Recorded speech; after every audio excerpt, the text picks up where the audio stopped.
Having watched other videos in this series, you'll be aware that developing a medical device is a complex business. It's a business where there's many opportunities to experience pain. And we're here to try and help you avoid as many of those painful moments as we can. How would it be if you had a straightforward route to get you from here to there? What would you do armed with that? In this bite-sized video, we'll continue our exploration of the map of medical device development. Effort and costs rise significantly as you progress, whilst the risks of failure are mitigated. You go from high risk and uncertainty in the early phases through to a defined risk profile. This time, we're taking a look at the first of 4 phases that every project goes through: define. It starts with project definition. Every successful project begins with the end in mind. Understand who has influence over its success and create with them a clear and shared view of what the endpoint looks, sounds and feels like. Think about the risks you might face and get everyone on the same page about what you're doing together. Work on agreeing shared objectives, project roles and responsibilities. We've pulled together a toolkit of effective ways to achieve all this. You should create a project plan to capture shared understanding and use as a reference throughout the actual work. Outline the big chunks of activities that you've defined together. The rule of thumb here is to plan for the big picture, resisting the urge to delve into detail until the next phases. This will probably be tough, as we feel a strong pull to get on with doing. How long should this take? It depends upon the size, complexity and novelty of the project. However, we've found it's invariably done in less than 1 day. As your project progresses, you start to put flesh on the bones of this plan, phase by phase, buttoning tasks down so there's less opportunity for scope creep. Learn from what did and didn't work for previous projects, incorporating this knowledge within your evolving plan.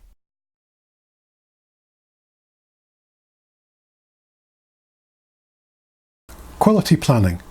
Identifying the requirements you'll need to satisfy: regulations, standards, involvement of notified bodies, verification and validation, making sure they're all there in your development plan. Is your quality management system up to scratch, assuming you have one? And how will your project follow procedures? Check that you have adequate and robust control of documentation, both project and routine, as if it isn't written down, it didn't happen. All of these are fundamental to any activity. Going forwards, our journey forks. Design inputs are the starting point for device design. These are the requirements that set out the activities through to validation. That's why having a solid foundation here is the single most important aspect of device design. It's tempting to move over this quickly, to get on with making something, yet quality time spent here pays off massively later on. Design reviews. Search for our video, The 4 W's of Design Review, to find out more.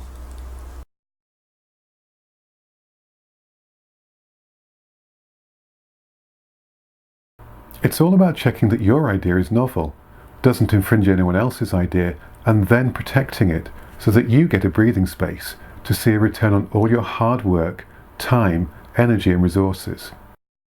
Our journey starts with checking for what's known as prior art. This is looking to see if your invention is already known. It doesn't need to exist physically or be on sale.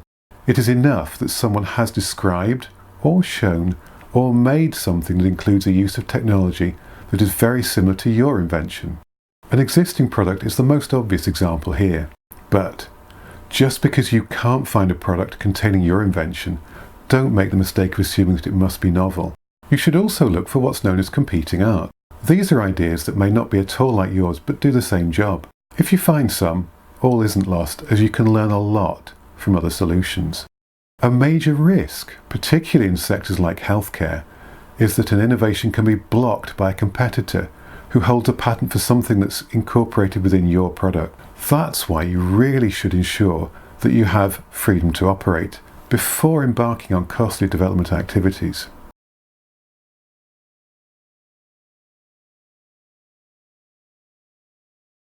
We start our journey with market research.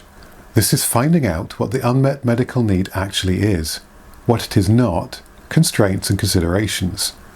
All this to make sure you're developing technology to fit a need, instead of the other way round. This step may well be linked to the first stop of the market research and access track.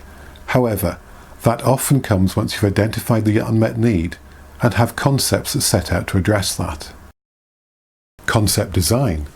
Assuming that you're free to operate, of course, it's about developing a set of creative responses to address the unmet medical need that could be turned into a product. Design feasibility looks at the concepts you've created with clear eyes, exploring how or whether they could be developed into practical designs that can be made, assembled, disposed of, and very importantly, be used by your intended users.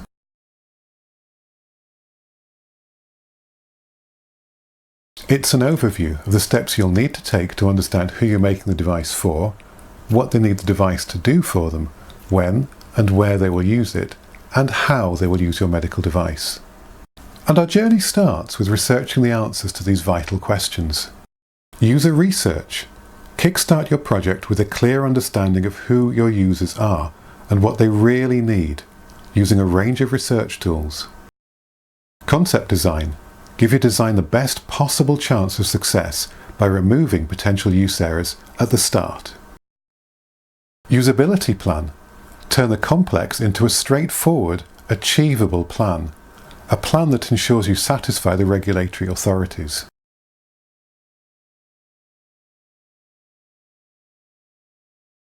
There's a straightforward way to do this, which benefits your device throughout development and beyond. As you might expect, there's a standard, ISO 14971, that describes the steps for risk management.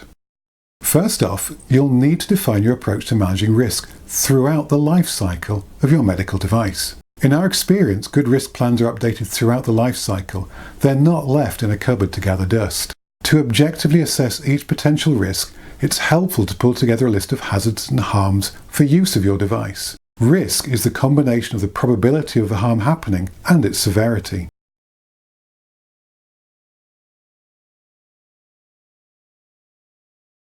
You'll want to ensure there is actually a market for the product you're developing. It's also helpful to have an idea of which countries you plan to sell it in. So, it's a good idea to perform a market assessment to check the market exists, its size, complexity, and what competition is already out there, which may include other ways of addressing the same or similar unmet clinical needs. The assessment should also look at the options for a route to the market for your product.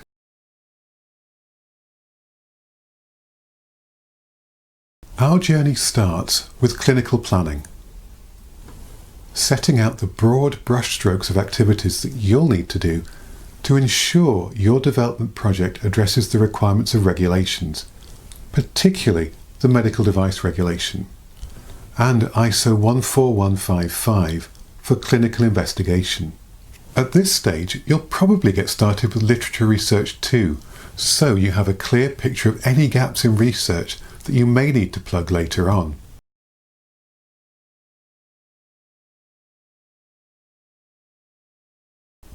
As you watch this video, you'll have started to think about how you can go about addressing each of these steps properly, making the best of each part of your journey.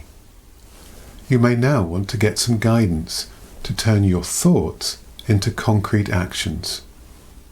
Now that we're coming to the close of this video, subscribe to our YouTube channel, sign up to our website, or follow us on social media so you're the first to know when new content is available. Thanks for watching. Remember to send us your feedback and comments.